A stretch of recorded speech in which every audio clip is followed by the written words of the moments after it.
Good evening, everyone. Want to first thank you for being a part of our digital advocacy series across Georgia tonight. And I hope most of you were able to participate last week. We had a wonderful group of people to participate and listen to all the wonderful things that both Representative Schofield and Representative Rich had um, to tell us, as well as impart knowledge on us. And so we want to continue this effort and continue this movement to really educate ourselves more about how can we make a difference, how can we be a better advocate in Georgia as people whose lives have been impacted by lupus. So I want to thank all of you for being on this call tonight.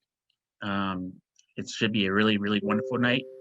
Just a few housekeeping rules. All of you will be on mute, just for the so that we do not interrupt our speakers this evening. If you do have questions, there will be a question and answer session later on in this hour. And if you do have questions, just type them in the chat box on your screen, and we'll be able to review the questions, and hopefully I'll be able to ask a few questions to our primary speaker, our main speaker tonight.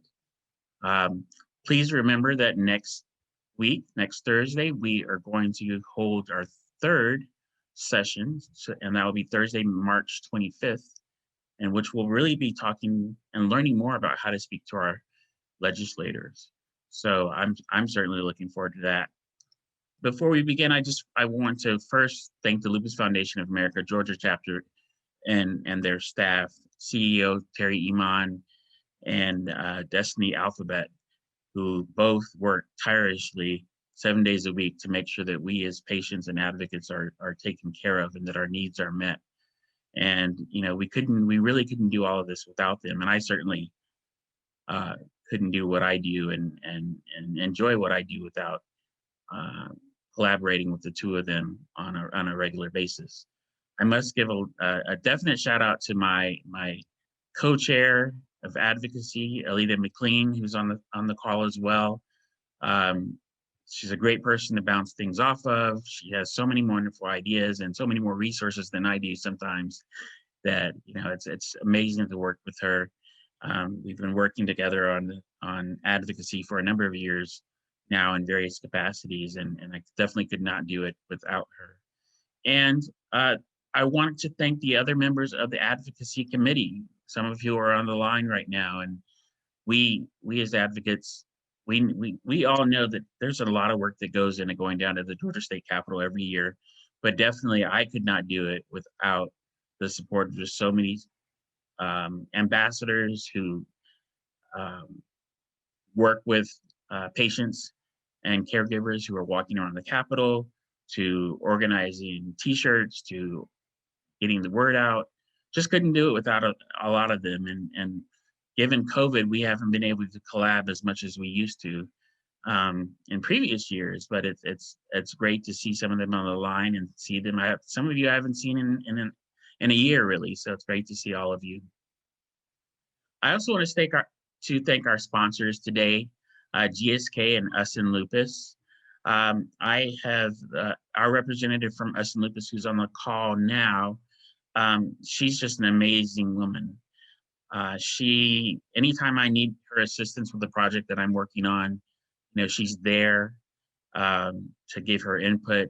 She's engaging. She has a background in the medical field, so she really truly understands a lot of what we are as patients are going through from multiple standpoints. And so I'm going to give her a chance, Miss Alicia Griffith, to just say hi and tell a little bit about herself and Us and Lupus and the wonderful program that they have at GSK. Thank you, Chris. I have to say your words are way too kind. It is a pleasure to be here tonight, and I am so looking forward to hearing some of the ideas that you guys have. GSK is still so very committed to supporting the Georgia lupus the foundation, Lupus Foundation of America, and the Georgia Lupus Education and Awareness Committee that you guys serve on. You guys have done so much, and I heard one of the callers say earlier that Georgia is basically the standard, and I actually tell people that all the time. I cover about 9 states in the role that I am in, and I am frequently sharing information with those other organizations about the good things that you guys are doing in Georgia. And so I just hope that I'm able to continue to support you in all the ways that matter to you and to your patients, to anyone that is living with lupus. And thank you for the opportunity to be here with you tonight. Thank you so much, Alicia. We hope to see you soon. I hope we get have some in-person events, hopefully by the end of the year, so we can see each other and figure out what ways we can work together again. So looking Chris, forward. I'm telling Terry that all the time. I'm just like so ready to get out and connect with people. Enough of this homebound stuff, I say. So we got to get this COVID thing under control so that we can get back and connect. Yeah. We must. Well, good to see you. I want to also thank you, as all of the ambassadors who are on the call, all of the advocates who are on the call, the patients, the caregivers, all of who really make all of this possible. The foundation could not exist. The chapter could not exist without the hard work of its volunteers, the hard work of you as patients and caregivers, as advocates. And so we must always remember, this lupus has brought us all together, certainly has brought us all together, but it's our mission and our desire to eradicate the world of lupus is that which really makes our bond really strong. So I want to thank you for that. I want to give Terry mentioned the young lady on the screen right now last week, and I kind of looking at a little bit of information about our speaker tonight, our keynote speaker, and about her organization. It really kind of brings this entire project home to me in a way. The young lady on the screen is from Macon, Georgia, and has relocated here to the Atlanta metro area because there are no pediatric rheumatologists in her area of the state, and so she's receiving treatment up here. But one of the aspects and one of the things that has been a mainstay, I guess, in my mission to work with people dealing with lupus is access to healthcare, equal access to healthcare, equal access to knowledgeable healthcare. And I'm sure many of you have been able to participate in a telemedicine call with a doctor over the course of the last year, or participate with a nurse practitioner or a PA, using some sort of electronic equipment, whether it be your phone or your computer or a combination of the two. And we've all been forced basically to be involved in this kind of mechanism to really diagnose and treat conditions that we have. And it's a system that many in the healthcare community want to further explore. And one of my missions, certainly as an individual, but also with my involvement with Lupus Project, is really to see if we can encourage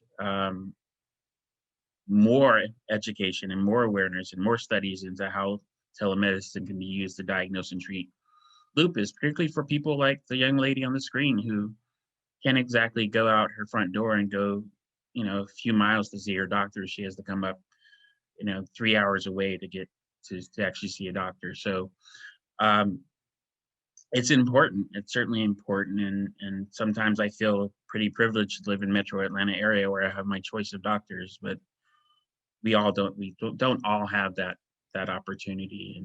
And so it's kind of fortuitous to have Laura Colbert on the call tonight to discuss advocacy in Georgia and what it means to be an advocate. Just to tell you a little about Laura, I've heard Laura speak a few times. She's a very good friend to the Lupus Foundation of America Georgia chapter. She's spoken to some of our support groups. at our sport group retreat. She's spoken at some of our advocacy days, and it's great to have her on the call. Laura is the executive director of Georgians for a Healthy Future. And I'm just going to read a quick sentence, well, 2 sentences about what the organization is, and then I'll tell you a little bit about Laura and what makes her so special. The mission of the Georgians for a Healthy Future is to build and mobilize unified voices, visions, and leadership to achieve a healthy future for all Georgians. Their vision is of a day in which all Georgians have access to quality, affordable health care they need to live healthy lives and contribute to the health of their communities. And one thing that I think that inspires me the most is one of their values, which is everyone benefits from a healthy community. One of the things that I like to tell people when I'm speaking to them about lupus is that lupus has both not only a physical and health impact on the state of Georgia, but a financial impact on the state of Georgia. And if certainly if we let it have such an impact on Georgia, then it's not good for anyone in the community. And that's why, it's important to me that we all cooperate and collaborate and do what we can to share the resources that we have together. Laura is, as I said, she's the executive director of Georgians for a Healthy Future. She holds a bachelor's in science and education from the University of Georgia, where she studied biomechanics. She has a master's in public health from Emory University, where she focused on health literacy and social determinants of health. Laura is also a master of certified health education specialist in this state. She was formerly, well, let me say this. She sits on several advisory boards, two of which are the Georgia Department of Community Health Medical Care Advisory Committee, and she previously served as a board member of the Georgia Society of Public Health Education. Laura began her work with Georgians for a Healthy Future as a community outreach manager, and now she comes to us as its executive director. So let's join me in welcoming Laura Colbert, Executive Director of Georgians for a Healthy Future. I'm really looking forward to what she has to say. And feel free to write down your questions in the chat so maybe we can discuss after she speaks. Thank you, Laura. Thank you. It's a pleasure to be here this evening, and I particularly love being placed on a background with like lightning behind me. I feel like a little superhero situation happening. This is just very empowering. So thank you all for having me, and it is a real pleasure to be here. We have worked for a long time in partnership with the Lupus Foundation, and you all are always good partners to us, and we try to really return the work and the mutual feelings, and so thank you for having me tonight. So Christopher invited me this evening to kind of talk about, about advocacy in Georgia and about what it means to be an advocate. And so I guess I thought I'd start with a few stories about how I came to advocacy, and then I will do my best to answer the question about what it means to be an advocate. I think that answer is a little different for everyone, but I think I have a good sense at this point, so I'll try to lay out that for you, and my guess is that many of you will fall into that definition. So I have, as Christopher said, I have been at GHF since 2014, which means I've been kind of a paid professional advocate for about 7 years. But my advocacy started a long time before that. And I'm sure for many of you, you can kind of think back about your first advocacy experience. For me, I was in high school. I went to high school in suburban Kentucky, so South Central Kentucky and Bowling Green, if any of you all are familiar. And in the early 2000s, the Kentucky State Legislature was threatening to cut education funding. So, as it's been a number of years now, so I don't remember exactly why education funding was being threatened. It could be that we were in an economic crisis. I have a hard time remembering these days, but teacher salaries were on the line. Our teachers' pay was going to be cut, and students across the state organized this big statewide march at the Capitol in Frankfort, Kentucky, which was about 2 hours away from where I lived. I really, really wanted to go. I had friends that were going, and there was going to, be a whole caravan up there. But my mom wouldn't let me. She was nervous that I would end up on a quote government list somewhere. She was very clearly a baby boomer who kind of grew up under the shadow of Hoover's FBI and its many lists of people who had aggrieved the government in some way. So I didn't get to go. But I did call my state legislators. I expressed my opinion about the funding cuts. I followed up with at the time written letters. We had emails, but it wasn't kind of a super common form of communication at the time. And that was kind of it, that the students had their march. I communicated with my electeds in the ways that many of us are familiar. And at this point, now that, it's many years later, I don't remember if our activism made a difference or not, but I do remember the feeling of being involved in that. And it felt like the right thing to do. It felt really good to be a part of a group that was working for something towards a goal that we knew was right and moved the state in the right direction. So that was my very first advocacy experience. It's still, with a couple of fuzzy details, it's still, I can recall it very, very easily, and still kind of influences kind of how I do my work now. And then after that, there were a couple of other experiences that kind of pushed me towards advocacy, and specifically health advocacy. One is, I was already interested in health. So I as you all heard in my bio, my background, my undergraduate degree is in exercise science with a focus in biomechanics. So I was already studying health and very interested in that as a field. But I graduated from UGA, and I was working, and I was uninsured. This was pre-Affordable Care Act. So I was uninsured, couldn't afford good insurance. So I just went without, and I got sick. I was working with kids, so there were a lot of germs around. I came down with what I think at the time was strep throat. And I just felt, just terrible, super crummy. It was one of those moments that you just sit on the floor and you wish your mom was there to take care of you, kind of that kind of sick. And I called around, I'm a college student living in Athens, and I called around to a bunch of doctors' offices to see if I could get an appointment. Nobody would see me because I was uninsured and I was not an established patient.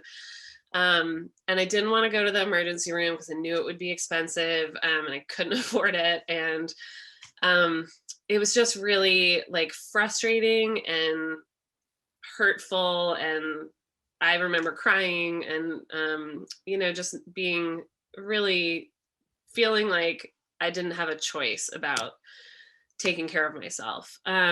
I did end up going to the urgent care and spending most of a week's pay on getting a strep test and then the medications that come after that. So, in a week I felt better, but it was not an ideal experience, and it just, felt really bad. And it wasn't any, obviously that experience, a lot of us have had it, and it wasn't anything, so unusual. It wasn't like I was in a terrible car crash or anything, but for some reason that really stuck with me, and I still can feel very viscerally how I felt in that moment when I couldn't kind of get to a doctor when I needed to see one. And then after that, I had kind of two work experiences where I worked with kids and families in two different parts of Georgia. And the kids and families came across income spectrums with a variety of health needs. Some of them were very healthy and made comfortable livings. Others, didn't have a car, needed transportation to get to our programs, and some had, very complex chronic diseases.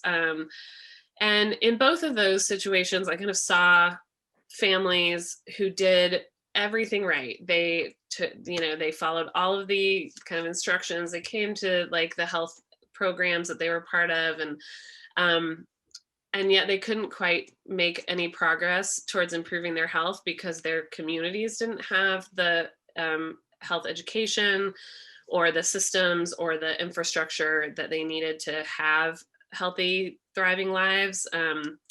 They, maybe their schools were held in trailers without like air conditioning, or they had no healthy food options near them, or the parents had to travel out of their communities to get to a decent paying job, that kind of stuff. So we just saw them kind of hit the same systemic barriers in both of those, kind of experiences as I worked with those families. And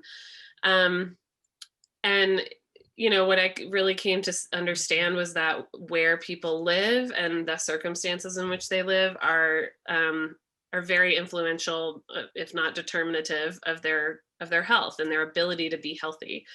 And that to me didn't feel fair or right. And so, after the second job experience where I kind of saw the same pattern that I had seen earlier, it really, I'd always kind of had an interest in advocacy, but it really prompted me to kind of move towards doing it professionally and kind of spending my my career doing that.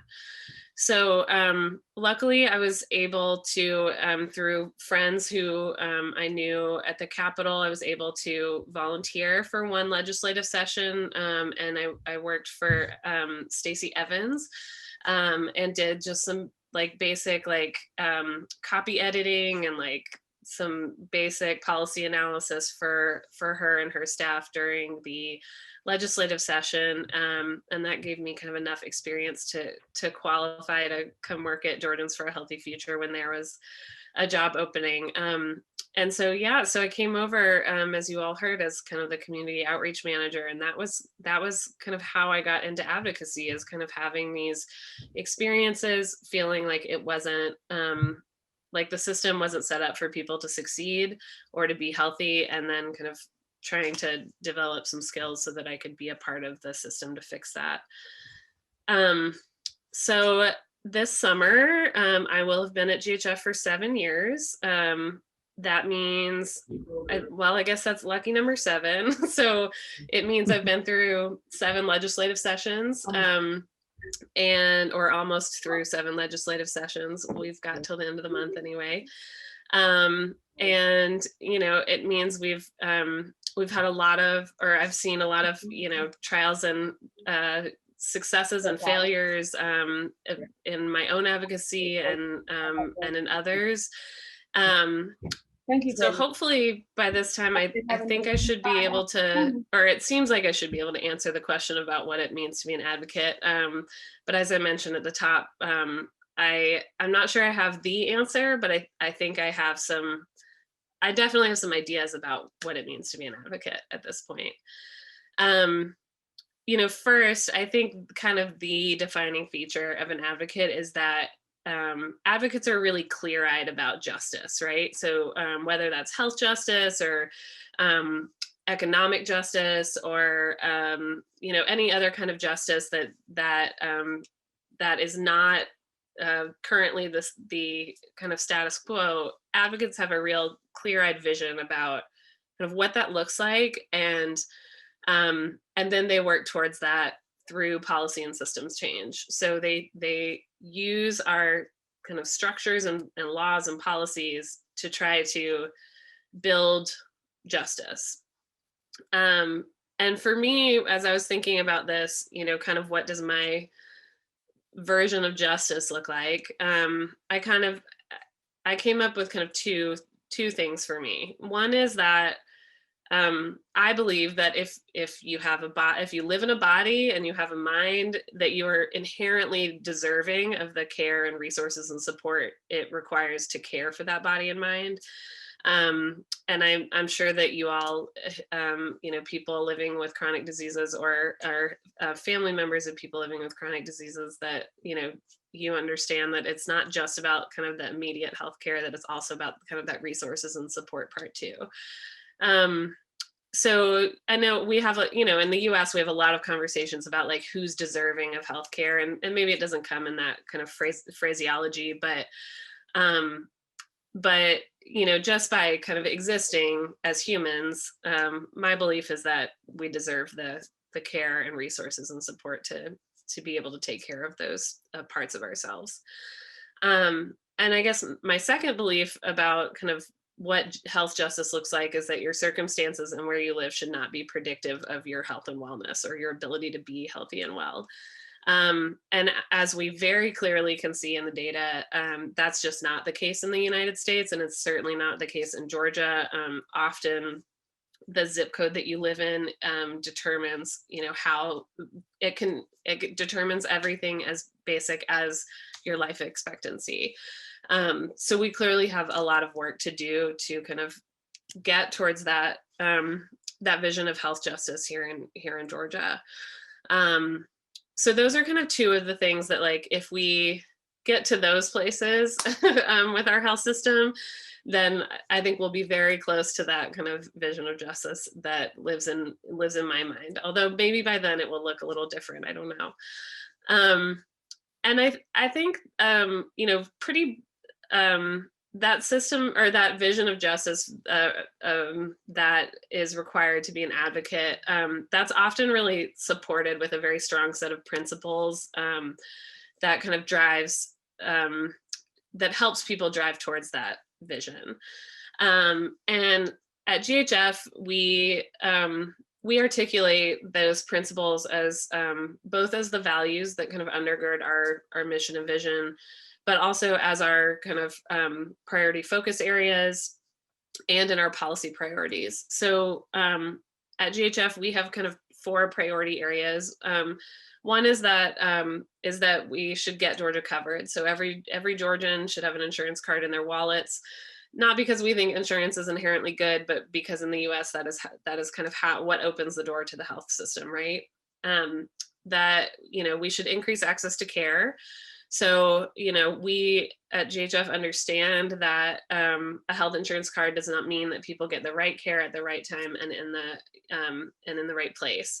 And just as Christopher was talking about with the beautiful little girl who moved from Macon to Atlanta, there's a lot of things between kind of being insured and getting that care, the appropriate care that a person needs, and in the appropriate setting. Our kind of third principle or kind of focus area that we operate or that we kind of steer towards is enhancing value. And that's kind of a wonky way for us to say we want to balance quality of care and equity of care while driving down price. So we know that the US healthcare system is super expensive. It produces some of the worst health outcomes and the most inequitable health outcomes. So we want to improve the equity and the quality of the system while driving down cost, because we know that that's a big barrier to care for folks. And then our fourth kind of principle that upholds this kind of health justice piece is that we want to build a healthier Georgia, so that we know that most people's health happens outside the actual healthcare system or health insurance systems. And so we know that we have to be a part of building a state that fosters healthy people. And that means, a strong education system. It means good economic opportunities. It means, all of the transportation. It means, and internet connectivity and all the things it takes to kind of have a thriving, successful, healthy life for folks. So, we kind of think about it in those ways as an organization, but we also, of course, kind of use our principles and our vision of justice to define our policy priorities and to help us kind of hone in on those each legislative session. And I wanted to tell you guys a little bit about kind of how we craft our policy priorities. And I'm also going to put in the chat a link to ours this year so that you can kind of see what we have staked out for this 2-year cycle. And I'll talk about kind of our 2-year cycle in a little bit.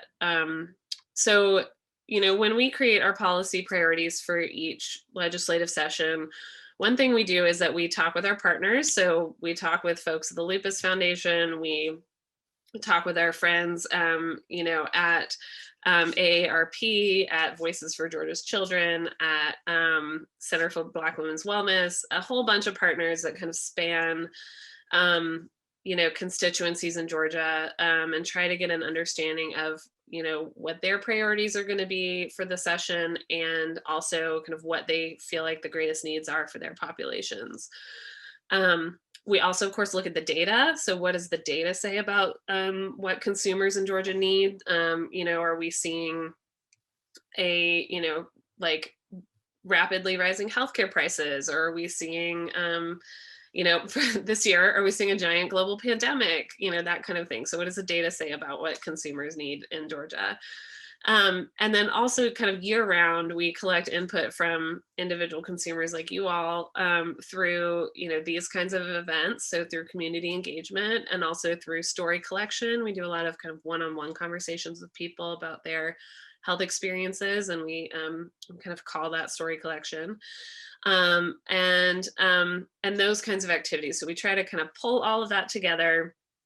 And essentially that's kind of our first draft list of our policy priorities. And then we kind of refine it from there, based on, you know, kind of what we think kind of needs to be said, for to legislators and to decision makers in during the legislative session, and kind of what maybe sometimes realistically, sometimes unrealistically can get done during the session.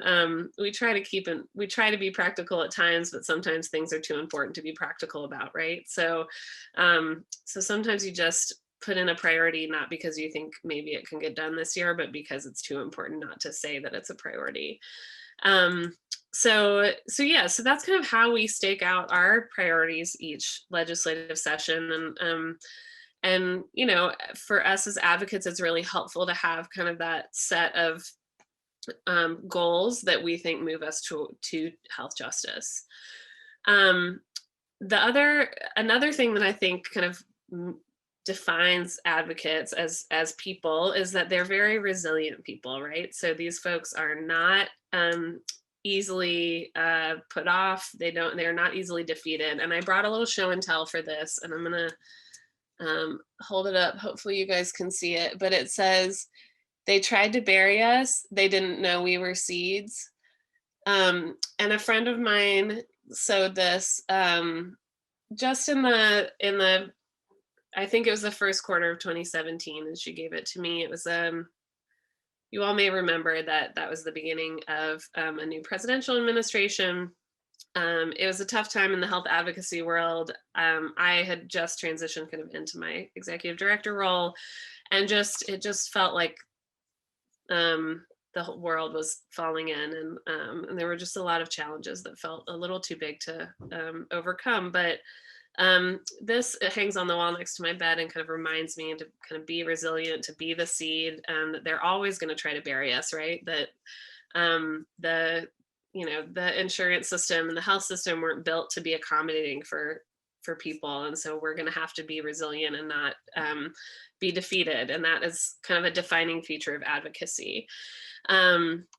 Also at the same time, the Congress has just started to debate repealing the Affordable Care Act. So that was like, not great. It was keeping me up at night.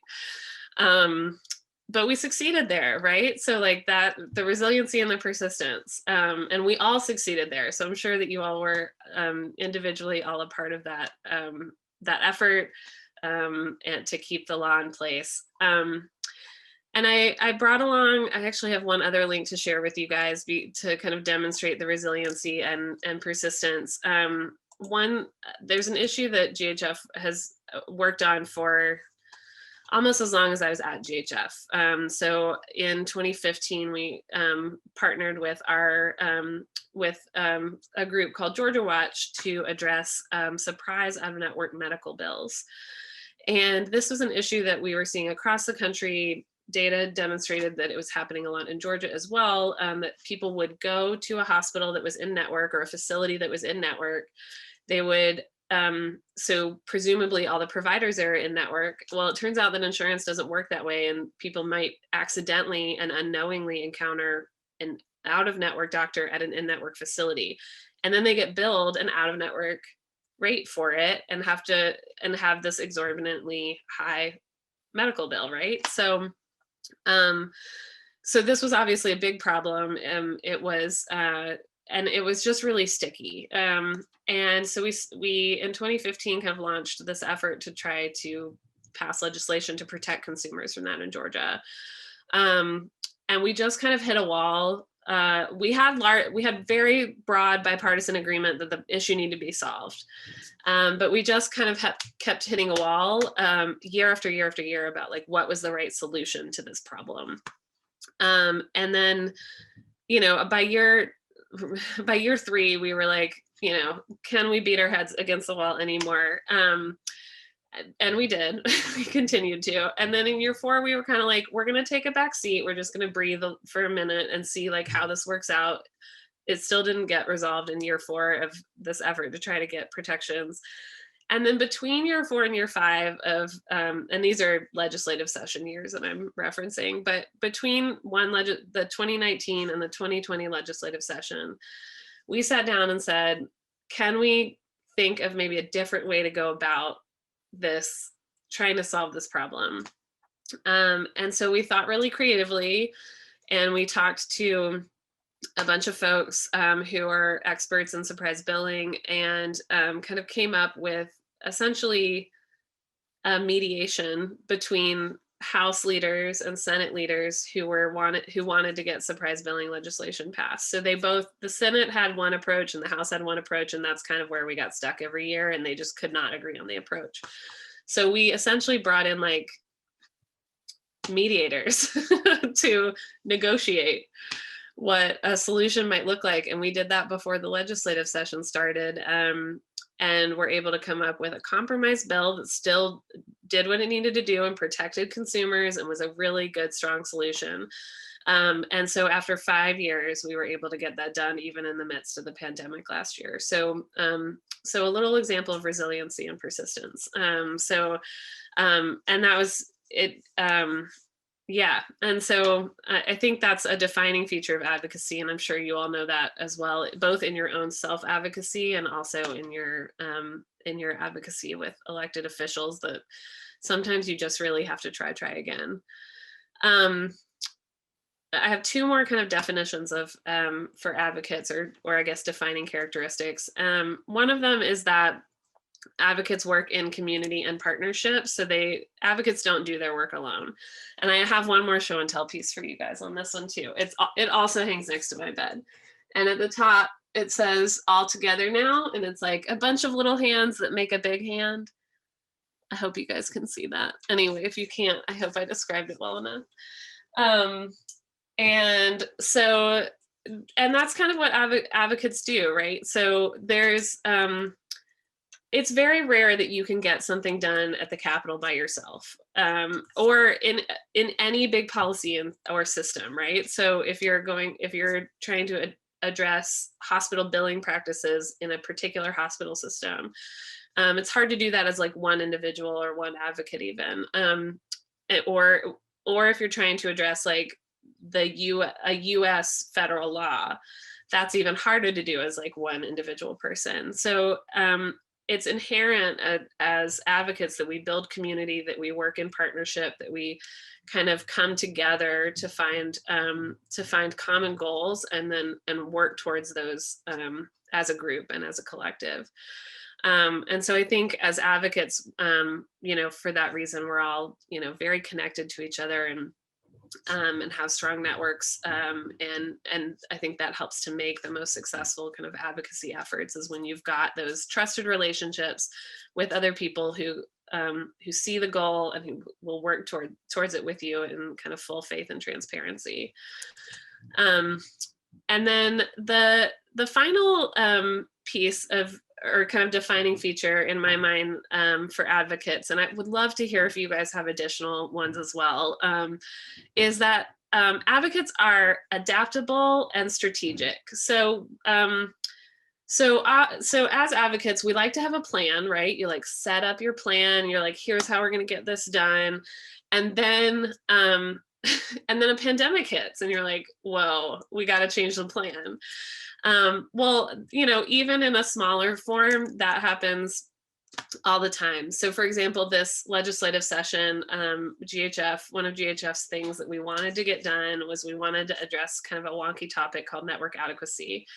And that's kind of about how insurers are insurers putting enough providers in a network to make sure you have adequate access to care. It turns out mostly in Georgia, there's not enough providers in any insurance network to make sure you've got good care. So we want to really address this in policy. Well, we talked to the legislator. We were like, great, you're going to sponsor the bill. Here's the model legislation. We had everything in place, and then kind of the partner lead sponsor on the bill put out a different bill, also about a very important topic. It just wasn't the one we thought we were going to be working on. So now we're working on this other bill this session.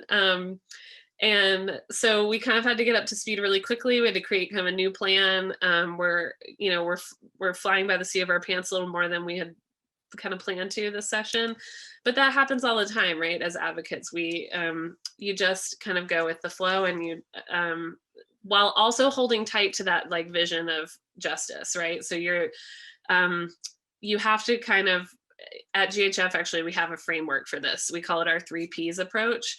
So is this thing we're working towards powerful? And for us, that means, does it align with our mission and vision? So does it get us towards health justice?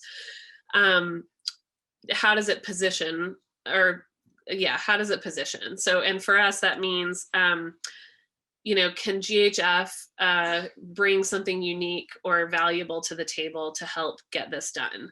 So is there something special about GHF that kind of helps move this forward? And if not, then we kind of take kind of a more of a backseat kind of supporter position, because it's really important also to have kind of those backseat supporter people too. And then our 3rd P is practical. So how can we make progress towards this with the resources available to us? And sometimes those resources are, do legislators or lawmakers care about the issue?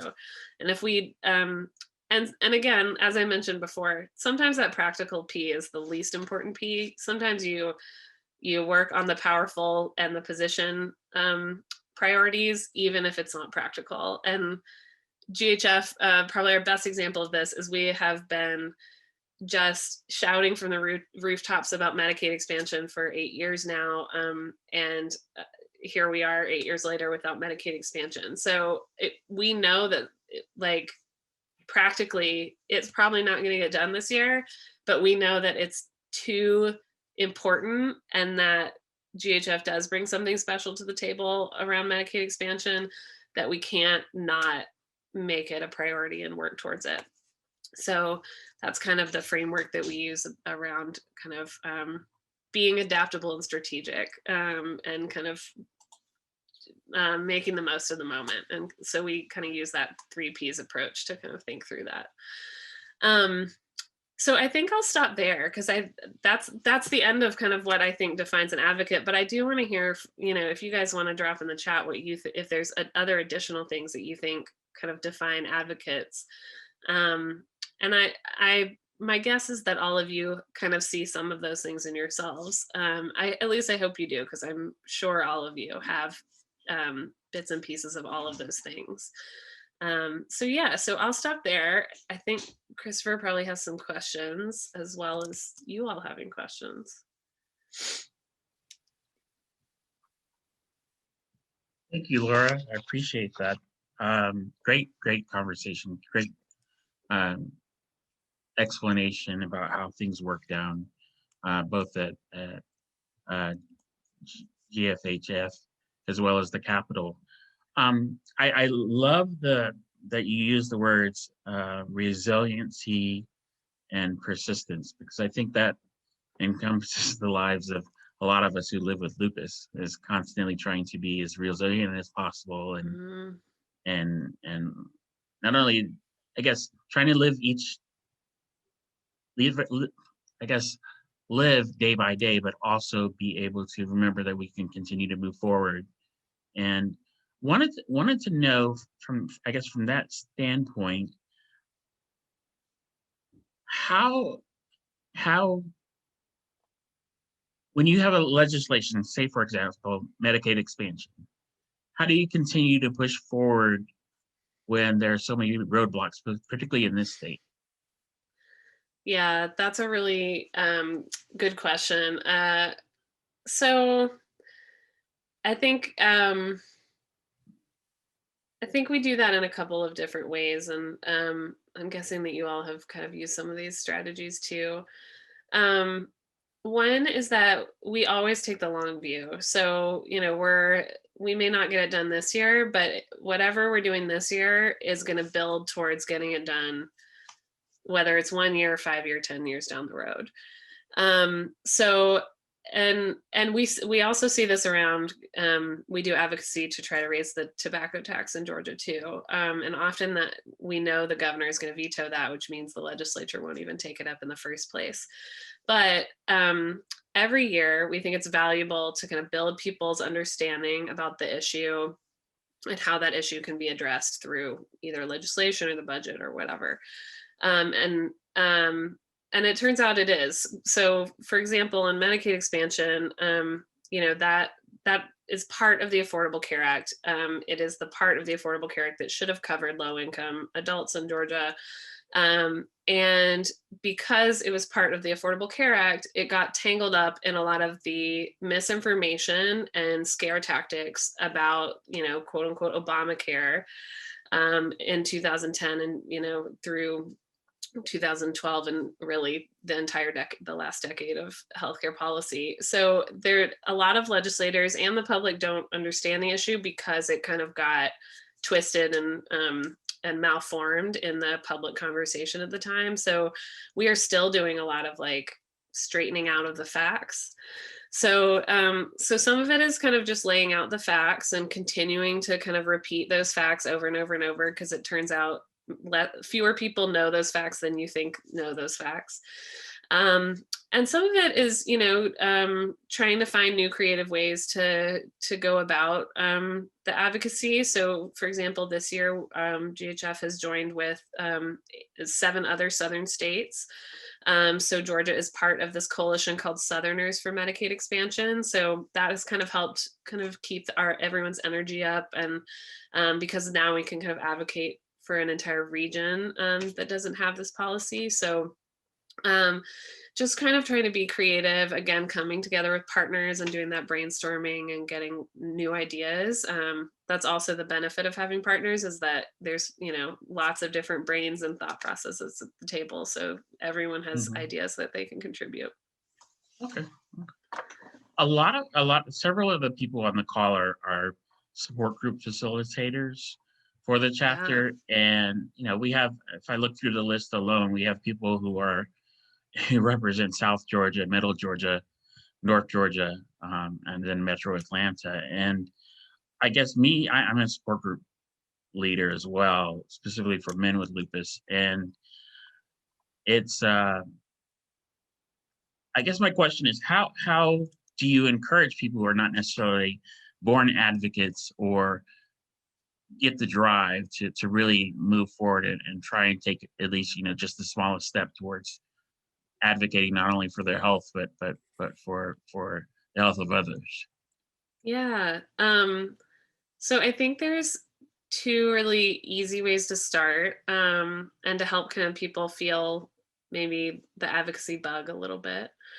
One is to practice storytelling. So talk about, when you're comfortable or in a way that's comfortable for people. And everyone's is going to look different, but kind of how would you talk about lupus and why it's important to support people or the lupus community, or to make it easier for people with lupus to get healthcare. So what is the kind of the story about kind of why that stuff is important for Right. you as kind of an individual. So I think doing some storytelling is a really powerful way to do that. And And as advocates, often stories are like they're just like, whew, that's the like gold pot at the end of the rainbow that can often like help kind of a piece of legislation kind of get over the finish line or not. So stories are really important. And then I would say doing some kind of basic education with family and friends or social media networks, or people who maybe don't have like direct knowledge of the health issue, or in this case lupus, but so maybe it's a cousin or aunts and uncles, or kind of the neighborhood meeting, just kind of talking about like what is lupus, and like what is it like for families to kind of be managing a lupus diagnosis, and what can people do to help people with lupus. So I think helping just do some like basic, kind of community education about the issue is also a really good place to start. And often at that, people will ask like, well, how can we help? And then it's really easy to say, oh yeah, well, I heard about like this bill or this, thing, and maybe just like call your senator or something. So there's kind of a natural transition there. So I guess a follow-up to that would be, how do you translate that into language for a specific bill, or language for the specific ask that one may has? Like the stories, yeah, I agree, the stories are the most important thing, and that's what we impart on our advocates at the chapter. Yeah. But sometimes there is sometimes it can be difficult to translate that into a conversation, or really translate it into a bill that's up for discussion, particularly if it's not one that actually hits home. I agree. That is like the perpetual challenge, right? I often think about like, how would I describe this to my sister? My sister is in like the hospitality business. So she's a smart lady, but healthcare is not her deal. So like, how would I kind of talk about it to her? And sometimes it does take a little bit of practice about like, how do I describe what this does and why it's important? But I think drawing the like, you want to say like, do you want to describe like what it does in a sentence or two, but you also want to say like, and it's important because of this, because people don't always say, think or make that connection in the way that maybe those of us who are very familiar with the health system may. So I think saying like, it's important because it impacts me in this way, or it impacts people I know in this way. I think that is the really important part of the pitch. Yeah, definitely.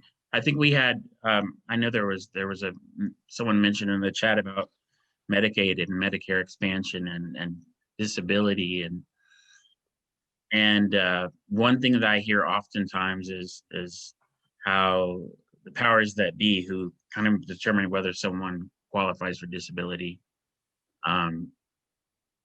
they don't truly understand the condition lupus, because it varies so much from person to person. And I've always wondered, just from kind of an academic standpoint, how do you redefine the laws that are established to determine if someone's disabled? Really, if they're trying to encompass thousands of conditions at Social Security, how do you really educate people, I guess, on a larger scale for a smaller scale issue? That is hard.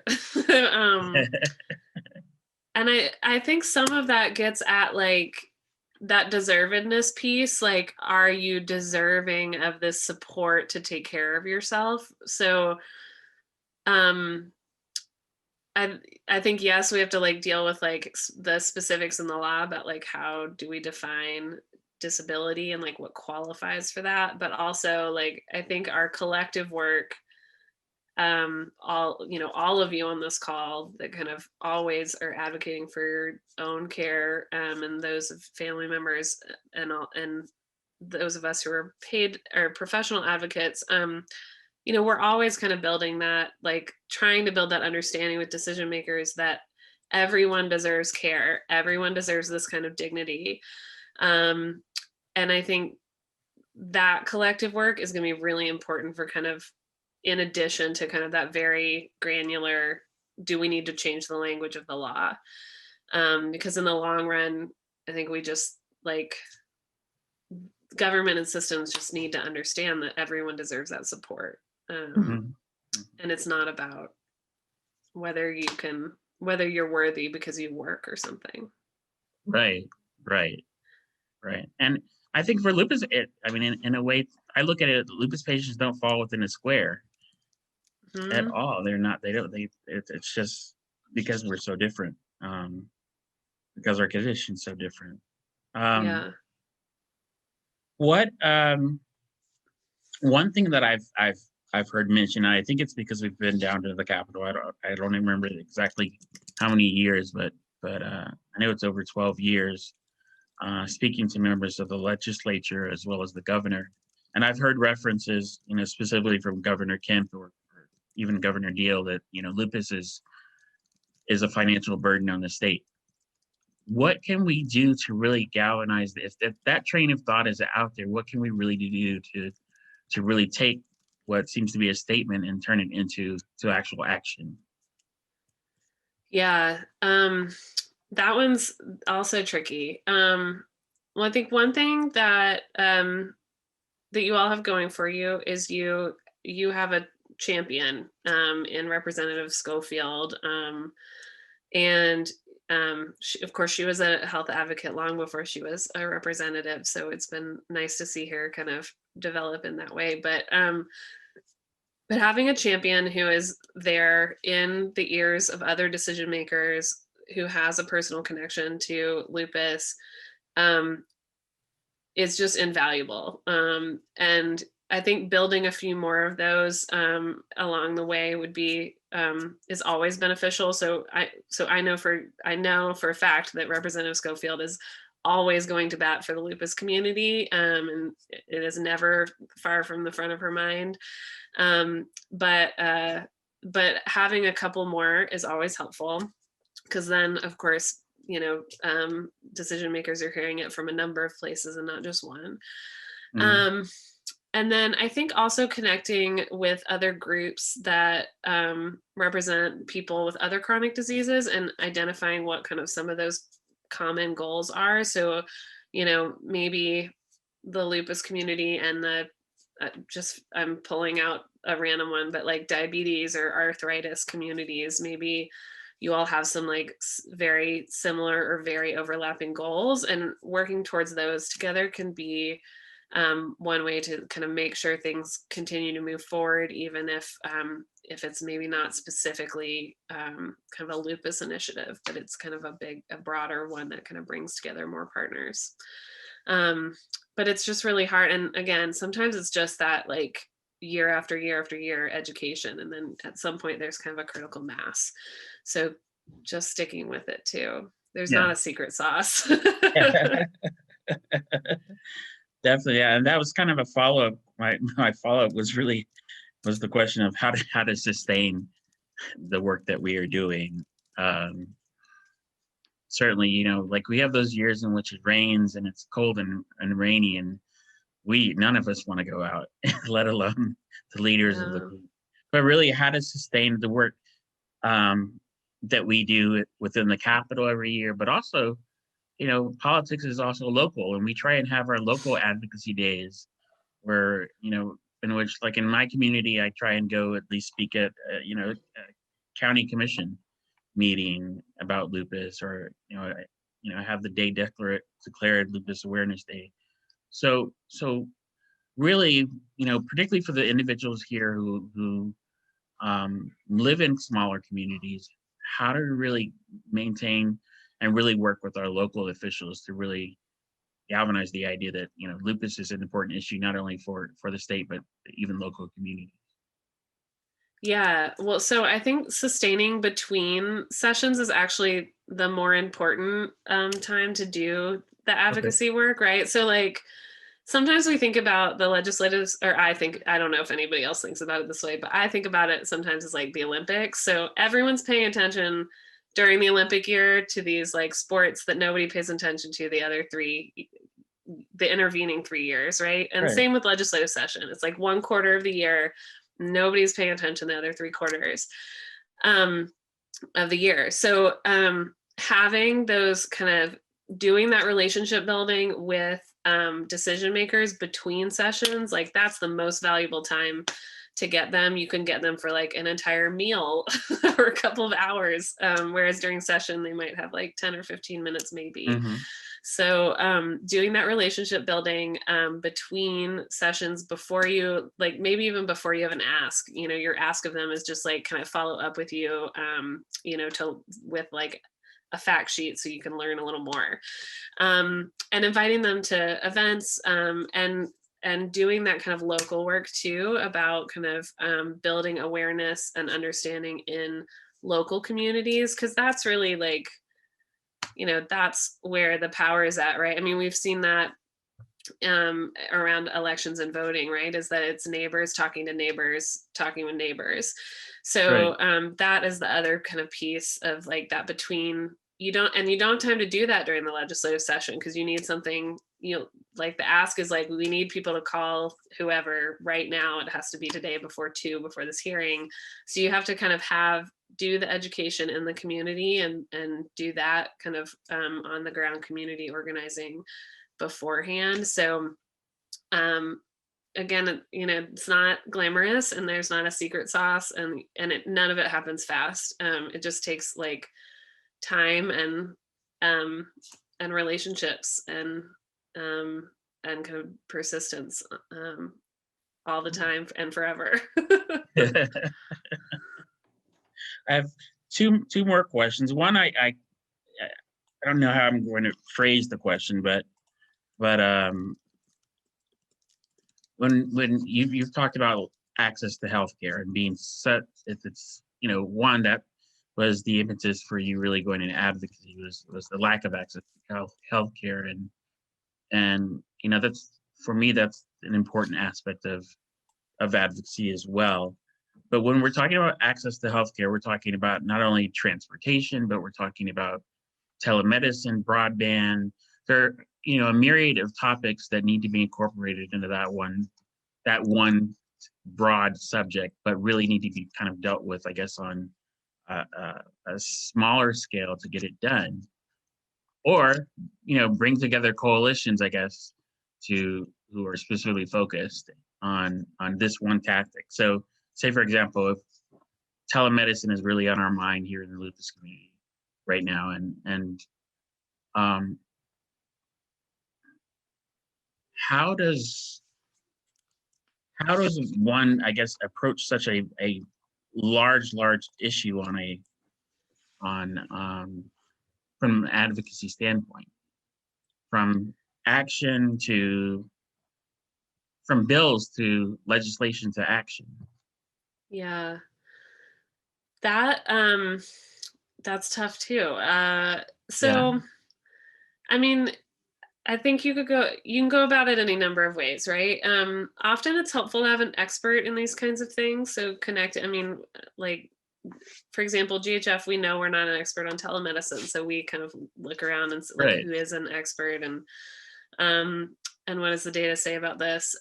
So having kind of an expert who is kind of really that, maybe they're not great at advocacy, but they kind of know the ins and outs of telemedicine. That person is nice to have as part of the coalition that is built.